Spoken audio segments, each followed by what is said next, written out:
Picture this.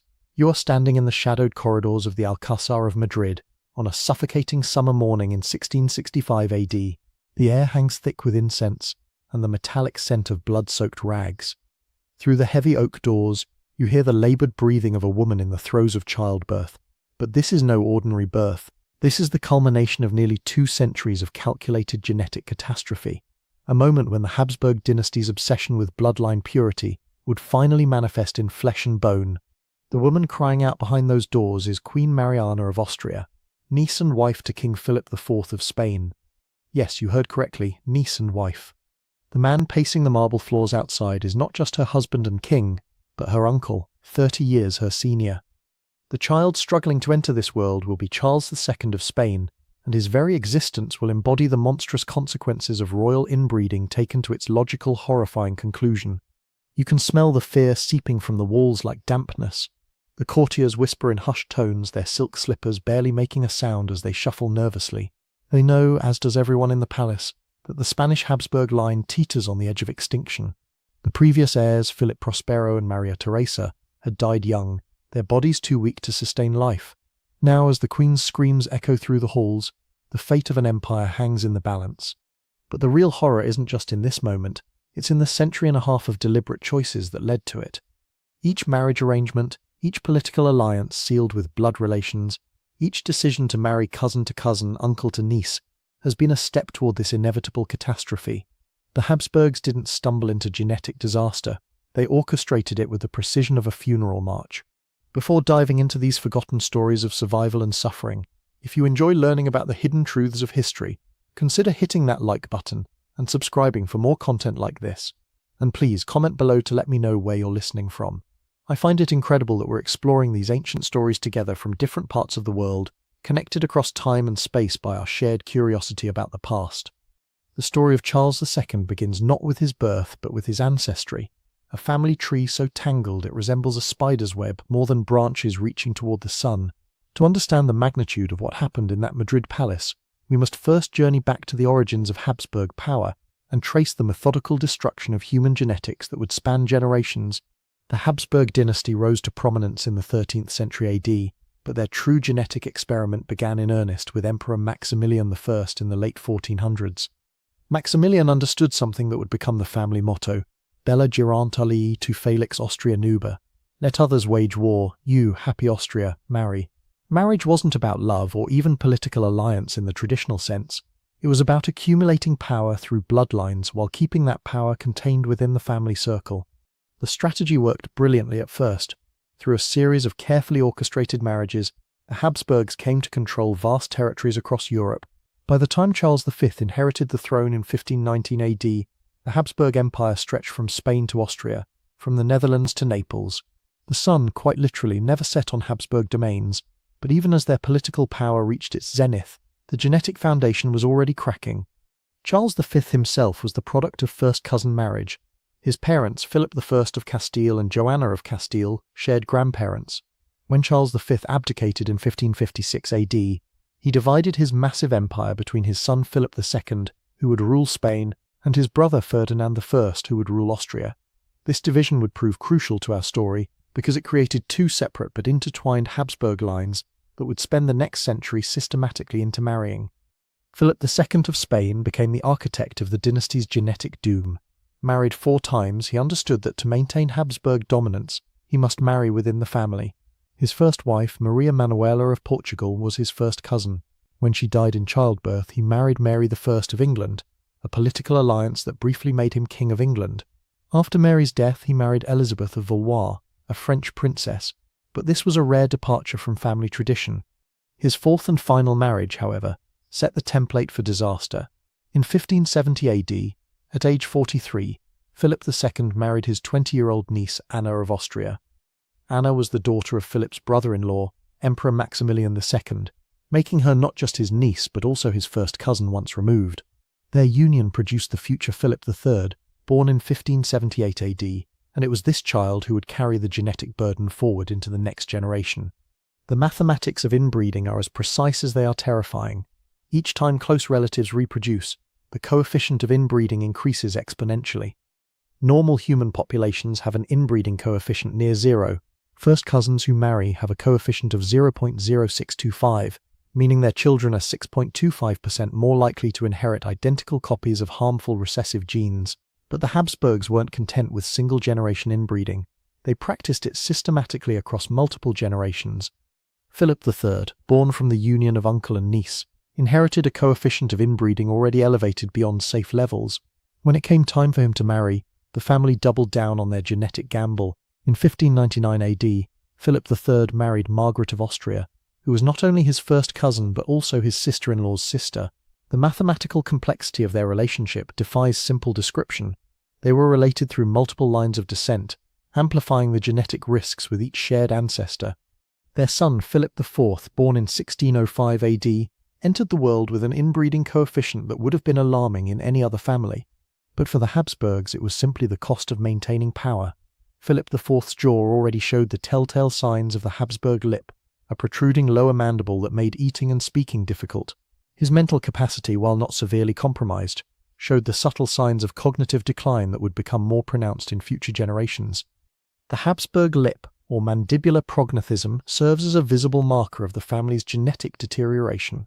This distinctive facial deformity results from the inheritance of recessive genes that control jaw development.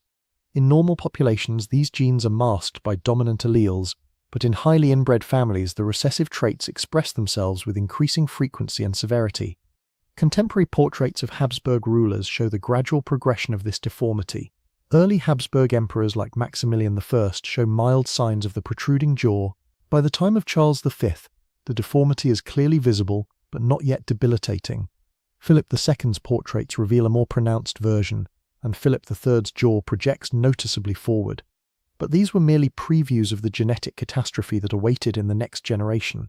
Philip IV's reign, lasting from 1621 to 1665 AD, coincided with Spain's gradual decline from the heights of imperial power. While political and economic factors contributed to this decline, the king's personal struggles with the effects of inbreeding cannot be ignored. His difficulty speaking clearly affected his ability to communicate with advisors and foreign dignitaries. His recurring health problems, including seizures and chronic fatigue, impacted his decision-making capabilities during crucial moments in Spanish history. But Philip IV's most significant contribution to the Habsburg genetic disaster was his choice of bride. In 1649 AD, at age 44, he married his 15-year-old niece, Mariana of Austria. Mariana was the daughter of Philip IV's sister, Maria Anna of Spain, and Emperor Ferdinand III of Austria. This meant that Philip IV was simultaneously Mariana's uncle, her first cousin once removed, and related to her through multiple other lines of descent. The marriage arrangement demonstrates the Habsburg family's complete commitment to their genetic experiment. Mariana had originally been betrothed to Philip IV's son, Prince Balthasar Charles, but when the prince died in 1646 AD, the family simply reassigned her to his father. The 29-year age difference was irrelevant. What mattered was keeping the bloodline pure and the inheritance within the family circle. Contemporary accounts describe Mariana as a frail, nervous young woman who struggled with the responsibilities of queenship. Born in 1634 AD, she had been raised in the Austrian court with the expectation that she would marry within the family, but the reality of becoming queen to her own uncle proved overwhelming. Court observers noted her frequent illnesses, her difficulty with public speaking, and her tendency toward melancholy, all symptoms that would later appear in magnified form in her son. The union of Philip IV and Mariana of Austria produced several children, but most died in infancy or early childhood. Maria Theresa, born in 1638 AD from Philip's first marriage, survived to adulthood but was given in marriage to Louis XIV of France as part of a peace treaty. Philip Prospero, born in 1657 AD from his union with Mariana, was hailed as the heir to the Spanish throne, but his health was precarious from birth. Philip Prospero's short life offers a preview of the horrors that awaited the next generation. Born after multiple miscarriages and stillbirths, he was weak and sickly from his first breath. Contemporary accounts describe a child who struggled to walk, spoke with difficulty, and suffered from frequent seizures. His immune system was so compromised that common childhood illnesses nearly killed him repeatedly. When he finally succumbed to illness in 1661 AD at age 4, the Spanish court was left in desperate need of an heir. The pressure on Queen Mariana to produce another son was immense. The Spanish Empire, already weakened by military defeats and economic decline, needed a strong ruler to maintain its position in European politics. But the genetic odds were stacked against any child born from the union of Philip IV and Mariana. Their inbreeding coefficient was so high that any offspring would be at extreme risk for genetic disorders, physical deformities, and mental disabilities. It was into this context of desperation and genetic catastrophe that Charles II of Spain was born on November 6, 1665 AD. The labour was difficult and prolonged, with Queen Mariana experiencing complications that nearly cost both mother and child their lives.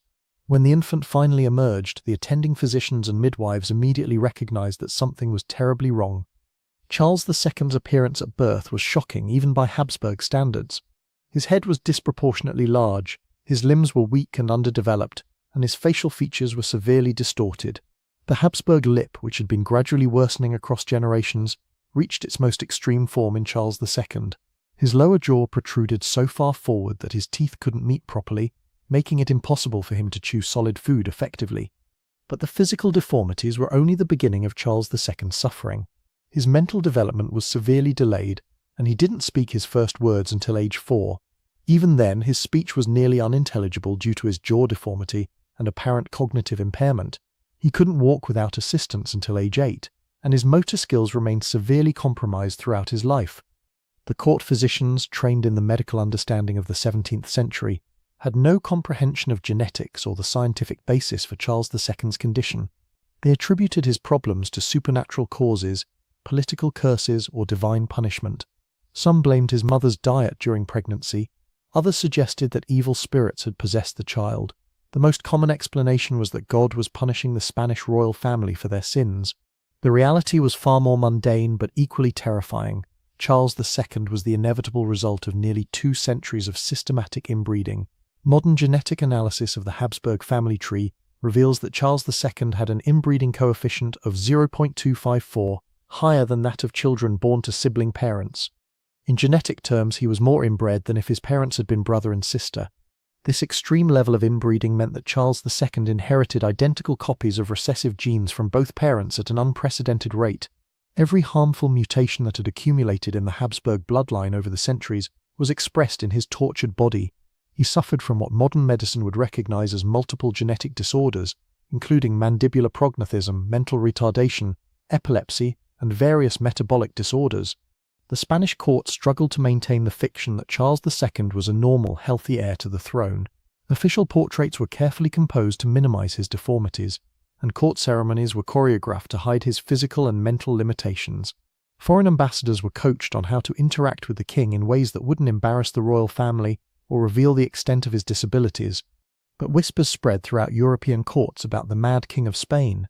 Foreign diplomats reported back to their sovereigns about Charles II's bizarre behavior, his inability to conduct normal conversations, and his frequent seizures. Some described him as more animal than human, drooling uncontrollably and making incomprehensible sounds instead of speech. The psychological impact on Charles II himself can only be imagined. Trapped in a body that betrayed him at every turn, surrounded by courtiers who treated him like a dangerous child, he developed a deep paranoia and mistrust of those around him. He became convinced that he was under constant threat from poisoners and assassins, leading to elaborate food-tasting rituals and an obsessive fear of being alone. His diet was restricted to foods that could be swallowed without chewing: broths, porridge, and other liquid or semi-liquid substances. Even these caused him difficulty, as his jaw deformity made swallowing problematic. He remained painfully thin throughout his life, his body unable to extract adequate nutrition from the limited foods he could consume. The question of Charles II's marriage became a crisis for the Spanish monarchy. The king needed to produce an heir to continue the Habsburg line, but his physical and mental condition made it doubtful that he could fulfill the basic requirements of marriage. International marriage negotiations became exercises in deception, as Spanish diplomats attempted to arrange unions without revealing the full extent of the king's disabilities.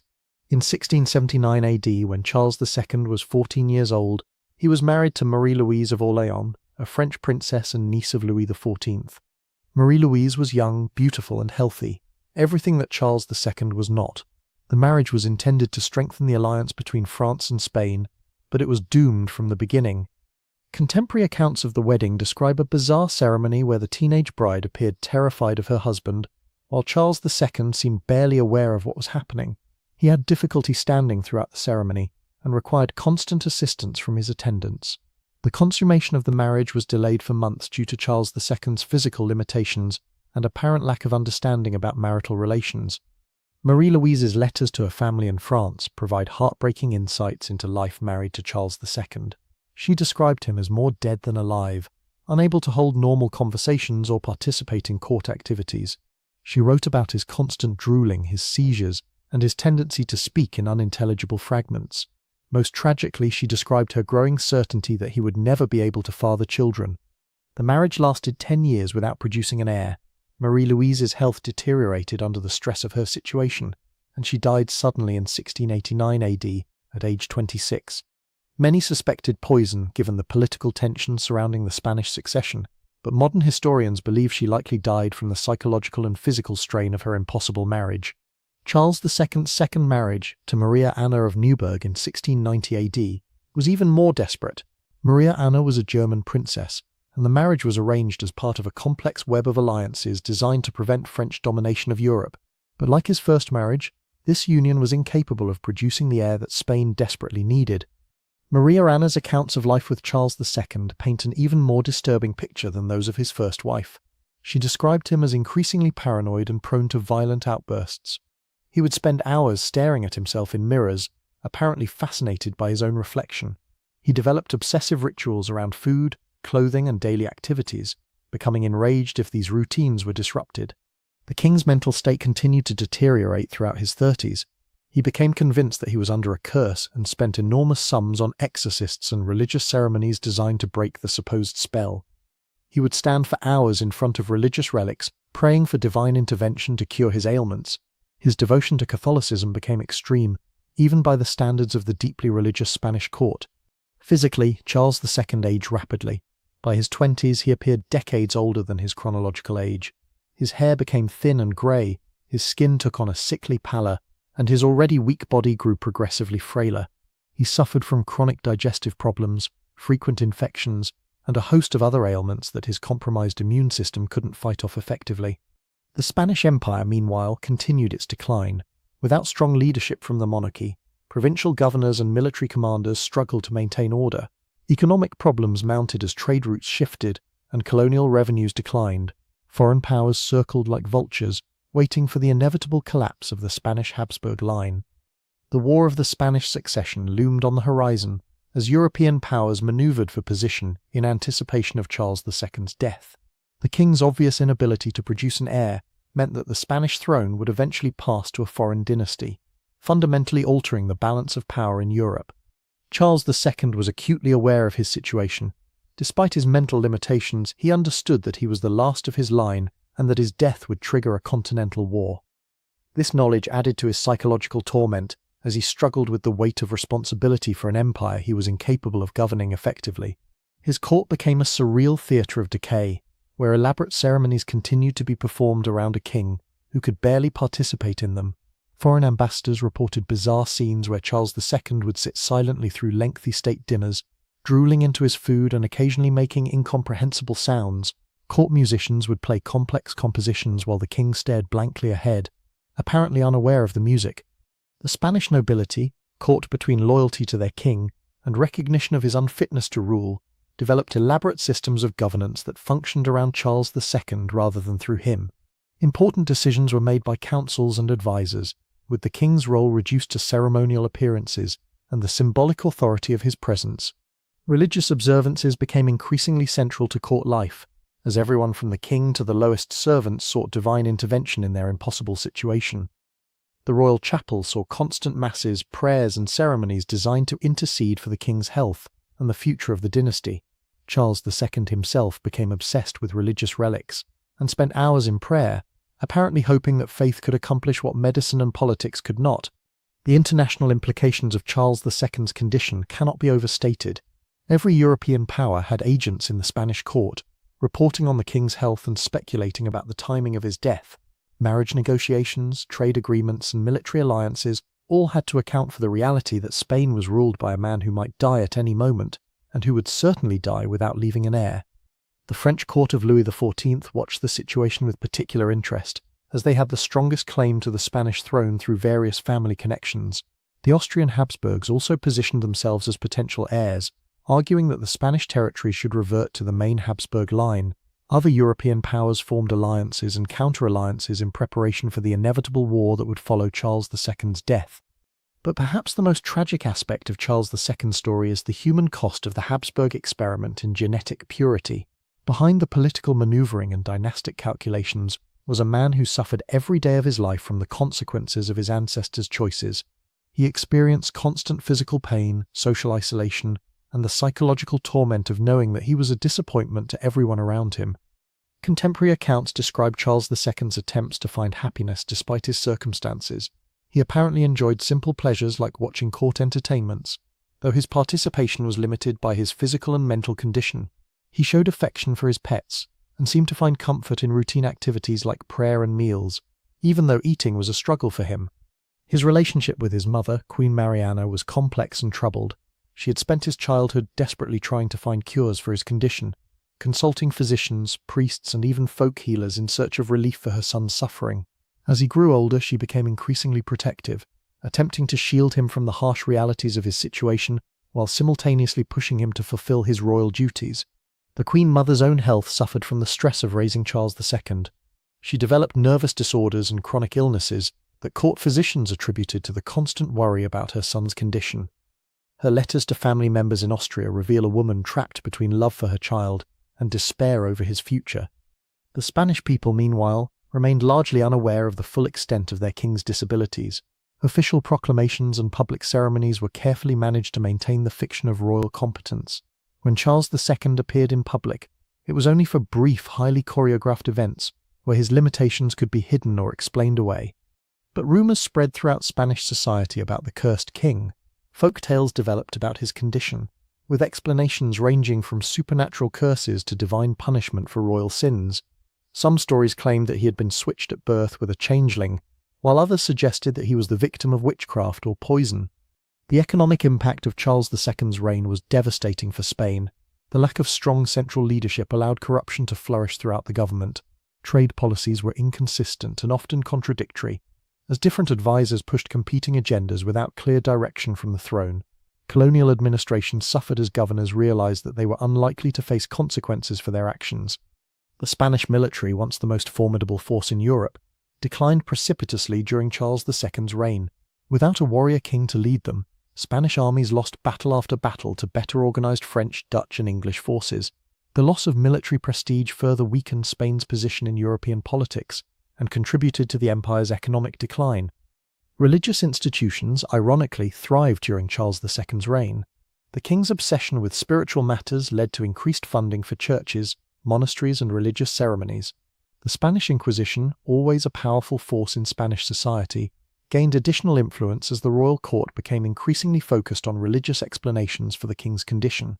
The arts and culture of Spain also reflected the strange atmosphere of Charles II's court. Paintings from this period often have a surreal, almost nightmarish quality, reflecting the psychological tension of a society governed by a man who seemed more spectre than king. Literature of the period frequently deals with themes of decay, madness, and divine punishment. As Charles II entered his 30s, his condition continued to deteriorate. The seizures became more frequent and severe, sometimes lasting for hours and leaving him unconscious for days afterward. His speech, never clear, became almost entirely unintelligible. He required constant assistance with basic activities like eating, dressing, and walking. The question of the Spanish succession became more urgent with each passing year. Foreign powers pressed their claims more aggressively, and the threat of war grew more imminent. Charles II, despite his mental limitations, understood that he held the fate of Europe in his hands. The weight of this responsibility added to his psychological torment. In his final years, Charles II became increasingly isolated from the world around him. He spent most of his time in his private chambers, attended by a small group of loyal servants who had learned to interpret his needs and desires. His days were structured around rigid routines that provided some comfort in his chaotic mental state. The king's physical appearance by this time was shocking, even to those who knew him well. His body was emaciated, his skin had a grey, lifeless quality, and his hair was thin and white despite his relatively young age. The Habsburg lip had become so pronounced that it dominated his facial features, making him appear almost grotesque. His eating difficulties had worsened to the point where he could only consume liquids and the softest foods. Even these caused him problems, as his jaw deformity made swallowing difficult and dangerous. He frequently choked on his food, requiring constant supervision during meals. The psychological impact of his condition on Charles II became more apparent as he aged. He developed elaborate paranoid fantasies about enemies trying to poison him or steal his throne. He would spend hours examining his food for signs of contamination, and refused to eat anything that hadn't been prepared by a trusted servant. His relationship with his wife Maria Anna became increasingly strained. She had initially hoped that patience and care might help him overcome some of his difficulties, but the reality of his condition eventually overwhelmed her optimism. She withdrew from court life and spent most of her time in her private apartments, effectively abandoning her husband to his isolation. The Spanish court, meanwhile, continued to function around the fiction of royal competence. Ceremonies were performed, decisions were made, and the business of government continued. But everyone understood that Charles II was merely a symbolic figure. Real power rested with advisors, ministers, and foreign diplomats who manipulated the situation to their advantage. The international situation grew more tense as Charles II's health visibly declined. Every cough, every seizure, every sign of weakness was reported to foreign courts and analysed for implications about the timing of his death. Military preparations began in earnest as European powers positioned themselves for the coming conflict. The War of the Spanish Succession was not just a political inevitability, it was the logical conclusion of 2 centuries of Habsburg genetic experimentation. The dynasty that had once ruled half the world had bred itself into extinction, leaving behind only a broken man whose very existence testified to the dangers of prioritizing bloodline purity over human health. Charles II's story became a cautionary tale even during his lifetime. Other European royal families, observing the Habsburg disaster, began to reconsider their own marriage practices. The extreme inbreeding that had characterized European nobility for centuries started to give way to more diverse marriage patterns, though the change was gradual and often met with resistance from traditionalists. The medical understanding of the time was insufficient to comprehend the genetic basis of Charles II's condition, but the connection between family intermarriage and the health problems of their offspring was becoming impossible to ignore. Court physicians began to quietly advise against marriages between close relatives, though they lacked the scientific knowledge to explain why such unions were dangerous. The Spanish people, meanwhile, suffered under the rule of their incapacitated king. Economic problems mounted as trade declined and colonial revenues fell. Social unrest increased as the government proved incapable of addressing the concerns of ordinary citizens. The proud Spanish Empire that had once dominated European politics was reduced to a shadow of its former self. Charles II's final years were marked by increasing desperation about the succession. He knew that he would never father children, but he clung to the hope that some miracle might preserve the Habsburg line. He consulted physicians, priests, and even folk healers, seeking any remedy that might allow him to fulfill his dynastic obligations. The king's religious devotion reached extreme levels during this period. He spent hours each day in prayer, often prostrating himself before religious relics and begging for divine intervention. His chambers were filled with religious artifacts, and he required constant spiritual counseling from priests and religious advisors.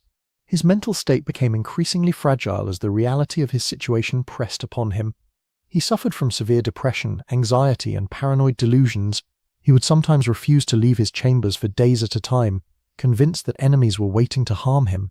At other times he would become agitated and demand to be taken to various religious sites throughout the palace. The physical deterioration continued relentlessly. By his late 30s, Charles II looked like a man in his 70s. His body was so weak that he could barely walk, even with assistance. His digestive system was so compromised that he could only tolerate the most basic foods, and even these caused him significant discomfort. His seizures became more frequent and severe, sometimes occurring multiple times per day. After each episode, he would remain unconscious for hours, leaving the court in uncertainty about whether he had survived. These seizures were particularly terrifying for observers, as Charles II's already distorted features would become even more grotesque during the convulsions. The international implications of each health crisis were enormous. Foreign ambassadors maintained constant vigil, ready to report any change in the king's condition to their governments. Military commanders throughout Europe kept their forces in readiness, knowing that Charles II's death would trigger the largest European war in decades. The Spanish government, such as it was, functioned in a state of constant crisis. Important decisions were postponed indefinitely while ministers waited to see if the king would survive his latest health emergency. Foreign policy became reactive rather than proactive, as Spanish diplomats lacked the authority to make long-term commitments. The economy suffered accordingly. Trade agreements were difficult to negotiate when foreign merchants weren't sure whether Spain would still exist as a coherent state in the coming months. Colonial administration became increasingly chaotic as governors realized that their orders from Madrid might be obsolete by the time they arrived. The Spanish military, once the terror of Europe, had become a hollow shell of its former self. Officers knew that they served a king who couldn't lead them into battle and who might die at any moment. Morale plummeted, and desertion rates soared as soldiers questioned their loyalty to a dynasty that seemed cursed. The social fabric of Spanish society began to unravel under the strain. The traditional authority of the monarchy was undermined by the obvious incompetence of the king. Regional governors began to assert more independence, and local nobles started to question their obligations to the central government. Religious institutions paradoxically gained influence during this period of political chaos. The Spanish Inquisition expanded its activities, claiming that the king's condition was divine punishment for religious laxity. Priests and monks found themselves consulted on political matters as desperate officials sought spiritual solutions to temporal problems. The arts and literature of the period reflected the bizarre atmosphere of Charles II's court. Painters created works that seemed to capture the surreal quality of a kingdom ruled by a living ghost.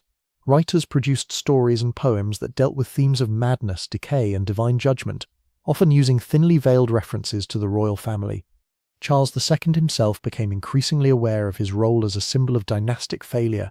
Despite his mental limitations, he understood that his very existence was a source of shame and embarrassment to his family and his kingdom. This knowledge added to his psychological torment and contributed to his growing isolation from the world around him. His attempts to find meaning in his suffering led to increasingly elaborate religious rituals. He would spend entire days in prayer, sometimes refusing food or water in an effort to purify himself spiritually. He became obsessed with the idea that his condition was a test from God, and that proper devotion might lead to a miraculous cure. The Queen Mother, Mariana of Austria, watched her son's deterioration with growing horror. She had spent his entire life trying to find solutions to his problems, consulting every physician, priest, and folk healer she could find. As he entered his final years, she finally began to accept that there was no cure for the genetic disaster that had befallen her family. Her own health declined rapidly during this period. The stress of caring for Charles II and managing the political crisis surrounding his condition took a severe toll on her physical and mental well-being. She developed nervous disorders and chronic illnesses that physicians attributed to the constant worry about her son's future. The international situation grew more precarious with each passing month. The major European powers had essentially given up on the idea that Charles II might produce an heir, and were now openly planning for the partition of the Spanish Empire. Treaties were negotiated, armies were positioned, and diplomatic alliances were formed in preparation for the coming war. The Spanish people, meanwhile, began to lose faith in their monarchy entirely. The contrast between the glorious past of the Spanish Empire and the pathetic present of their disabled king was too stark to ignore. Popular songs and stories began to mock the royal family, though always carefully to avoid direct criticism that might attract the attention of the Inquisition. The economic decline accelerated as international confidence in Spanish stability evaporated. Foreign merchants demanded immediate payment for goods, unwilling to extend credit to a kingdom that might not exist in a few months. Colonial trade routes shifted to other European powers, further reducing Spanish revenues. The military situation became desperate as Spain's enemies sensed weakness. French forces pressed Spanish positions along the Pyrenees, while Dutch and English fleets challenged Spanish shipping in the Atlantic. The Spanish military, demoralized and poorly led, suffered defeat after defeat. Charles II's final years were marked by a growing sense of apocalyptic doom. He seemed to understand that his death would trigger a catastrophic war that would destroy the empire his ancestors had built. This knowledge added to his psychological torment and contributed to his increasingly erratic behavior. The king's eating problems worsened to the point where he could barely consume enough nutrition to survive. His weight dropped to dangerously low levels, and his already weakened immune system became even more compromised. He suffered from constant infections and illnesses that would have been minor problems for a healthy person. His speech, never clear, became almost entirely unintelligible. He communicated primarily through gestures and facial expressions, though even these were limited by his physical deformities. His isolation from the world became almost complete as fewer and fewer people could understand his needs and desires. The seizures that had plagued him throughout his life became more frequent and severe. He would sometimes experience multiple episodes per day, leaving him unconscious for hours at a time. After each seizure, he would awaken confused and disoriented, often unaware of where he was or what had happened. The psychological impact of his condition became more apparent as his mental state deteriorated further. He developed elaborate paranoid fantasies about enemies trying to harm him, and he became increasingly suspicious of everyone around him. He would spend hours examining his food for signs of poison and refused to trust anyone except a small group of loyal servants. His relationship with his wife Maria Anna had deteriorated to the point where they rarely saw each other. She had essentially given up hope that he might recover and had withdrawn from court life entirely. The marriage that had been arranged to provide an heir to the Spanish throne had become a source of mutual torment. The Spanish court continued to function around the fiction of royal competence, but the charade was becoming increasingly difficult to maintain. Foreign diplomats reported back to their governments about the king's bizarre behavior and obvious incapacity, making it clear that Spain was effectively without leadership. The international situation reached a crisis point as Charles II's health visibly declined. Every European power was preparing for war, and the question was no longer whether the Spanish Empire would survive, but how it would be divided among the victors. The king's very existence had become an obstacle to peace. The Spanish people, meanwhile, began to prepare for the inevitable. Regional governors started to assert more independence, positioning themselves to survive the coming chaos.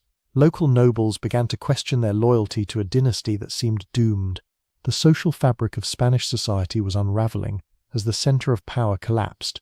The final months of Charles II's life were marked by increasing desperation and declining physical capacity. He could barely leave his chambers, and when he did appear in public, it was only for brief, carefully orchestrated events. His appearance was so shocking that foreign visitors often expressed disbelief that this was the King of Spain. His eating difficulties had become so severe that he could only consume liquids and the softest foods. Even these caused him problems, as his jaw deformity made swallowing difficult and dangerous. He required constant supervision during meals to prevent choking. The seizures continued to plague him, occurring with increasing frequency and severity. After each episode, he would remain unconscious for longer periods, leaving the court in uncertainty about whether he had survived. These seizures were particularly disturbing for observers, as his already distorted features would become even more grotesque during the convulsions. His mental state had deteriorated to the point where he was often confused about his surroundings and unable to recognize familiar faces. He would sometimes call out for dead relatives or react to hallucinations that only he could see. The psychological impact of his condition had become as debilitating as his physical problems. The international implications of each health crisis were enormous. Foreign ambassadors maintained constant vigil, ready to report any change in the king's condition to their governments. Military commanders throughout Europe kept their forces in readiness, knowing that Charles II's death would trigger the largest European war in decades. On November 1, 1700 AD, Charles II of Spain died at the age of 34. His body, ravaged by a lifetime of genetic disorders, finally surrendered to the inevitable. The court physicians, who had spent decades trying to treat conditions they couldn't understand, recorded his death with a mixture of relief and dread. The king's final moments were as tragic as his entire life had been. He died alone except for a handful of servants, his wife having withdrawn from court entirely. His last words were reportedly incomprehensible, a final testament to the speech difficulties that had plagued him since childhood. The Habsburg lip that had defined his appearance remained grotesquely prominent even in death. With Charles II's death, the Spanish Habsburg line ended forever. The empire that had once ruled half the world was left without an heir, triggering the War of the Spanish Succession that would reshape European politics for the next decade. The genetic experiment that had begun with such promise in the 15th century had culminated in the extinction of one of Europe's most powerful dynasties. The autopsy of Charles II's body revealed the full extent of the genetic catastrophe. His organs were described by physicians as putrefied and corrupted, though they lacked the scientific knowledge to understand that these abnormalities were the result of centuries of inbreeding. His brain was found to be smaller than normal, his digestive system was severely malformed, and his reproductive organs were so underdeveloped that he could never have fathered children. The Spanish people received news of their king's death with a mixture of grief and relief. While they mourned the end of their royal dynasty, many understood that Charles II's suffering had finally ended. The empire he left behind was bankrupt, militarily weak, and politically fragmented, a shadow of the great power it had once been. The international consequences were immediate and catastrophic. Within days of Charles II's death, European armies began to march. The War of the Spanish Succession would rage for 13 years, costing hundreds of thousands of lives and fundamentally altering the balance of power in Europe. The genetic disaster of the Habsburg family had become a continental catastrophe. But perhaps the most lasting impact of Charles II's story was the lesson it taught about the dangers of genetic isolation. Other European royal families, observing the Habsburg disaster, began to reconsider their own marriage practices.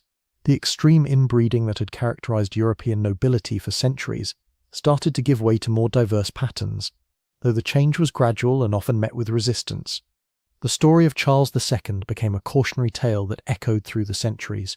Here was a dynasty that had conquered empires, accumulated vast wealth, and wielded unprecedented power, yet had destroyed itself through the systematic pursuit of genetic purity. The queen who had birthed this monster had given life to the living embodiment of royal hubris. In the shadowed corridors of the Alcázar of Madrid, where our story began, silence finally fell. The screams of childbirth that had echoed through those halls 35 years earlier had been replaced by the silence of death.